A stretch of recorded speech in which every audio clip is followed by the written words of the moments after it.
মাগুরার শিশু আসিয়া হত্যা মামলার প্রধান আসামি হিটু শেখকে ঘিরে নতুন চাঞ্চল্যকর তথ্য ফাঁস হয়েছে। জানা গেছে, হিটু শেখ গোপনে দ্বিতীয় বিয়ে করেছিলেন, যা এতদিন গোপন ছিল। তবে সম্প্রতি তার দ্বিতীয় স্ত্রী কান্নায় ভেঙে পড়ে এমন কিছু ভয়ঙ্কর তথ্য প্রকাশ করেছেন, যা সবাইকে হতবাক করেছে।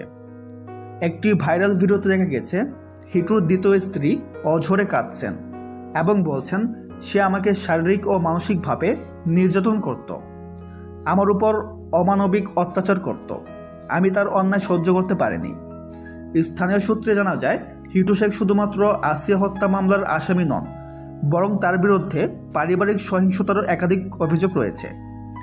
এই ঘটনার পর সামাজিক মাধ্যমে জাস্টিস ফর আসিয়া হ্যাশট্যাগ আরও বেশি জোরালো হয়েছে। নেটিজেনরা বলছেন, এমন অপরাধীকে কঠোর শাস্তি দেওয়া হোক। তো ভিউয়ার্স, এই বিষয়ে আপনার কি মতামত কমেন্টে জানাতে ভুলবেন না। দেখা হচ্ছে পরে কোনো ভিডিওতে। সবাই ভালো থাকবেন। ধন্যবাদ।